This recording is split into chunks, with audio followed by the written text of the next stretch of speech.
Hello friends, welcome back to Ascendus Tech. இந்த tutorial வந்து நம்ம D3JSல SVG எப்படி யூஸ் பண்ணுறதுன்னு பார்க்கலாம். ஃபர்ஸ்ட் SVGனா என்ன, அது எப்படி இருக்கும் அப்படின்னு சொல்லிட்டு ஒரு சின்ன இன்ட்ரோ கொடுக்குறேன்.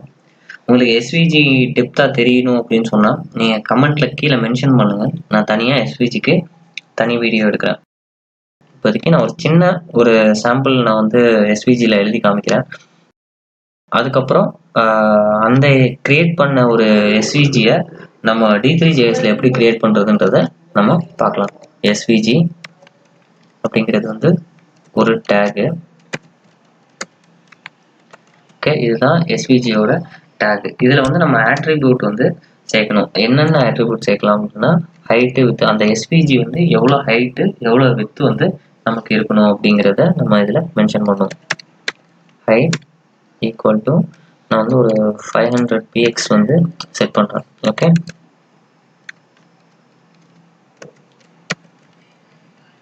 width equal to அதே மாதிரி 500.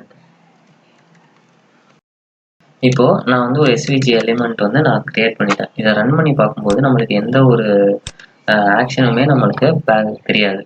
ஸோ எதுவுமே கிரியேட் ஆன மாதிரி இல்லை. நீங்கள் ரைட் கிளிக் பண்ணி இன்ஸ்பெக்ட் எலிமெண்ட்டில் போயிட்டு இங்கே பார்த்தீங்கன்னா நம்மளுக்கு வந்து ஒரு SVG எலிமெண்ட்டு கிரியேட் ஆயிடுச்சு. புரியுதா? இதில் வந்து நம்ம என்ன செய்யலைன்னா எதுவுமே எழுதலை, ஆட்டோமேட்டிக்காக நம்மளுக்கு வந்து இங்கே SVG கிரியேட் ஆகிருக்கு. ஃபார் எக்ஸாம்பிள், இப்போ இந்த ஆரோ மார்க் சூஸ் பண்ணிவிட்டு நீங்கள் கிளிக் பண்ணீங்கன்னா உங்களுக்கு தெரியும். தெரியுதா? 500 இங்கே பார்த்தீங்கன்னா உங்களுக்கு தெரியும் SVG 500 × 500 நம்மளுக்கு வந்து ஒரு SVG எலிமெண்ட்டு கிரியேட் ஆகிருக்கு. ஸோ இது நம்மளுக்கு வெளியில் தெரியணும்னா நீங்கள் டேரெக்டாக இங்கே என்ன செய்யலாம்னா ஸ்டைல் எழுதலாம். Style equal to background colour red இப்படின்னு நான் கொடுக்குறேன். கொடுத்துட்டு இப்போ செக் பண்ணிங்கன்னா உங்களுக்கு அது வந்து டிஃப்ரென்ஸ் தெரியும். இப்போ நம்மளுக்கு வந்து ஒரு SVG எலிமெண்ட்டு கிரியேட் ஆகிடுச்சு. ஓகே, இந்த SVG எலிமெண்ட்டுக்குள்ளார நம்ம நிறைய டேக்ஸ் யூஸ் பண்ணலாம். ஃபார் எக்ஸாம்பிள், ரெக்ட் அப்படின்னா இது வந்து ரெக்டாங்கிள் பாக்ஸ் வந்து நம்ம கிரியேட் பண்ணுறது மாதிரி. ஓகேவா? கிரியேட் பண்ணி காமிச்சிடறேன். Okay, rect. இதுக்கு எப்படி நம்ம ஆட்ரிபியூட் செட் பண்ணமோ அதே மாதிரி இதுக்கு வந்து ஒரு சில ஆட்ரிபியூட்ஸ் இருக்கு. என்ன அப்படின்னு சொன்னா எக்ஸு ஒய். ஓகேவா? எக்ஸு ஒய் இது ரெண்டும் என்ன அப்படின்னா, நான் ஃபர்ஸ்ட் ஒரு வேல்யூ செட் பண்றேன். செட் பண்ணிட்டு நான் உங்களுக்கு ப்ரௌசர்ல வச்சு எக்ஸ்பிளைன் பண்றேன். Okay, X equal to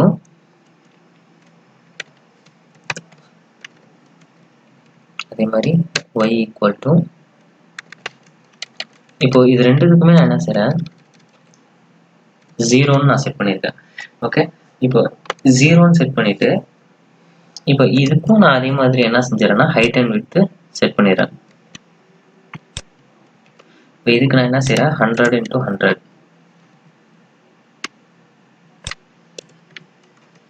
save பண்றேன். இப்போ இது நம்ம குரோம்ல போயிட்டு பார்க்கும்போது எனக்கு என்ன இருக்குன்னா 100 pxக்கு ஒரு சின்ன பாக்ஸ் கிரியேட் ஆயிருக்கு. ஓகேவா? இப்போ எக்ஸுக்கும் ஒய்க்கும் எக்ஸு ஒய் அப்படின்னு சொல்லிட்டு நம்ம ரெண்டு ஆட்ரிபியூட் யூஸ் பண்ணோம். அந்த ரெண்டு ஆட்ரிபியூட் என்ன வேலை செய்யும் அப்படின்னு சொன்னா, நான் எக்ஸ்ன்னு செட் பண்ணும்போது லெஃப்ட் டு ரைட், இப்போ நான் எக்ஸ் 100 அப்படின்னு செட் பண்றேன்னா லெஃப்ட்ல இருந்து எங்க நம்ம SVG ஸ்டார்ட் ஆகுதோ அதுல இருந்து 100 px வந்து நமக்கு வந்து மூவ் ஆகும். அதே மாதிரி ஒய்னா அதாவது left to right X, top to bottom Y. இங்க பாருங்க,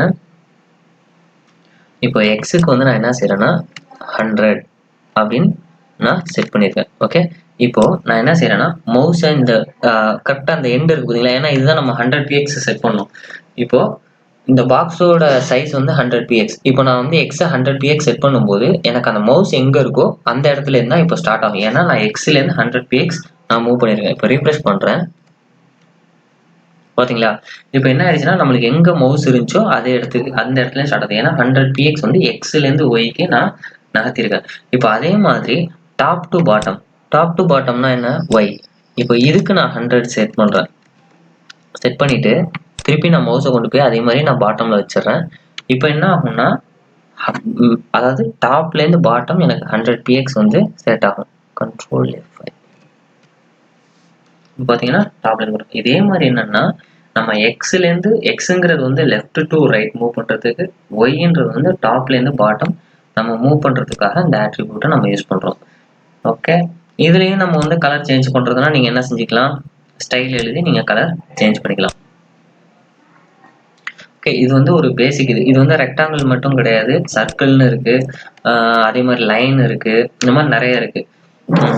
உங்களுக்கு இன்னும் ஒரு எக்ஸாம்பிள் நான் சொல்லிட்டா, லைன் போடுங்க, லைன், அதே மாதிரி லைனை க்ளோஸ் பண்ணிடுங்க. நான் ஏன் இன்னொரு எக்ஸாம்பிள் சொல்கிறேன்னா, இப்போ இதில் வந்து நம்ம எக்ஸு ஒய்ன்னு ஆட்ரிபியூட் யூஸ் பண்ணியிருக்கோம்ல, இப்போ இதே மாதிரி நம்ம ரெண்டு தடவை நம்ம எக்ஸு ஒய்யை மல்டிபிள் டைம் நம்ம வந்து என்ன செய்யலாம்னா எக்ஸை அந்த ஒய்யை வந்து யூஸ் பண்ணலாம். எப்படி யூஸ் பண்ணலாம்னா, நான் இதில் வந்து 2 XY யூஸ் பண்ண போகிறேன் அப்படின்னு சொன்னால், ஸ்டார்ட் பண்ணும்போது X1, அதே மாதிரி X2, Y1, அதே மாதிரி Y2.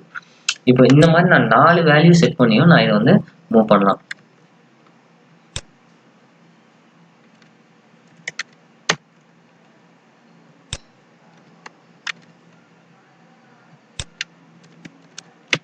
ஓகே, இதில் வந்து நான் என்ன செய்கிறேன், ஃபஸ்ட்டு எக்ஸ் வந்து டாப்லேருந்து 0 ஆரம்பிக்கணும்.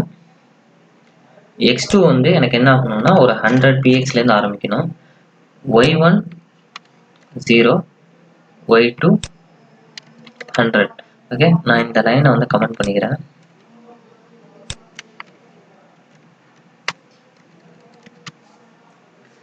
ஓகே, அப்போதான் உங்களுக்கு இது டிஃப்ரென்ஸ் தெரியும். இப்போ நான் சேவ் பண்ணிவிட்டு இங்கே போய்ட்டு ஃபஸ்ட்டு இதுக்கு வந்து ஸ்ட்ரோக்னு கொடுத்துருங்க. STROKE equal black colour line வரதுக்காக நம்ம அந்த ஸ்ட்ரோக் யூஸ் பண்ணுறோம். F5. இப்போ பார்த்தீங்கன்னா ஃபஸ்ட் எக்ஸ் என்ன ஆயிருக்கு 0, அதனால டாப்பில் வந்து 0க்கு போயிடுச்சு.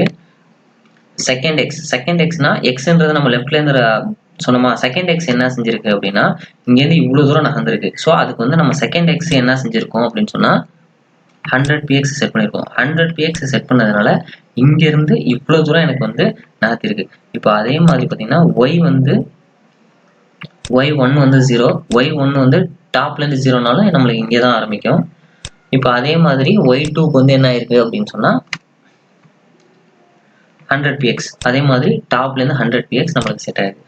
சரி, இப்போ இன்னும் புரியல அப்படின்னு சொன்னால் நான் இதுக்கு என்ன செய்கிறேன் அப்படின்னு சொன்னால் ஒரு 30 px வைக்கிறேன். அப்படின்னா இப்போ நம்மளுக்கு என்ன ஆகும் அப்படின்னு சொன்னால் எக்ஸ் வந்து 0லேயே இருக்கும், ஒய் வந்து 0லேயே இருக்கும், எக்ஸ் மட்டும் 30 px நம்மளுக்கு மூவ் ஆகும். இப்போ 30 px மூவ் ஆயிடுச்சு, ஒய் வந்து 0லேயே தான் இருக்கு. இப்போ நான் Y1க்கு வேல்யூ செட் பண்ணேன்னா என்ன ஆகும், ஒரு 300 px செட் பண்ணனா இப்போ 300 px எனக்கு இங்கே டாப்லேருந்து 300 px கீழே இறங்கிடும். ஓகே, டாப்லேருந்து 300 px இறங்கிடுச்சு. X1 30 px, X2 100 px. Okay, இப்போ இது மாதிரி நம்மளுக்கு எப்படிலாம் லைன் வேணுமோ நம்ம வந்து நாமளே வரைஞ்சிக்கலாம். ஓகே, இப்போ வந்து 0, X2 வந்து 500, Y வந்து 0, Y2 500. இப்போ பாருங்க, அதாவது என்னன்னா டாப்ல 0லேருந்து இங்கே எண்டு வரைக்கும் நம்மளுக்கு வந்து லைன் வந்திருக்கும், டாப் டு பாட்டம். பார்த்தீங்களா, இந்த மாதிரி நீங்கள் வந்து எத்தனை லைன் வேணாலும் நீங்கள் வந்து கிரியேட் பண்ணி நீங்கள் எஸ்விஜியில் வரையலாம். ஓகேவா, இதே மாதிரி சர்க்கிள் இருக்கு. நான் சர்க்கிள் வந்து நான் உங்களுக்கு என்ன செய்யறேன்னா எஸ்விஜியில் வந்து D3JS வந்து நான் சொல்றேன். ஓகே, இப்போ இந்த டுட்டோரியலை வந்து நான் எஸ்விஜியோட கம்ப்ளீட் பண்ணிடுறேன், எஸ்விஜி மட்டும் கம்ப்ளீட் பண்றேன். இந்த எஸ்விஜியை நம்ம D3JSல எப்படி யூஸ் பண்றது அப்படிங்கிறத நெக்ஸ்ட் டுட்டோரியல்ல சொல்றேன். ஓகே, தேங்க்ஸ் ஃபார் வாட்சிங். நீங்கள் இதே மாதிரி வரக்கூடிய வீடியோஸ் எல்லா அப்டேட்டும் உங்களுக்கு வேணும் அப்படின்னு சொன்னால் நீங்கள் சப்ஸ்கிரைப் பட்டனை ப்ரெஸ் பண்ணுங்கள், மறக்காமல் பெல் பட்டனையும் ப்ரெஸ் பண்ணுங்கள். தேங்க்யூ.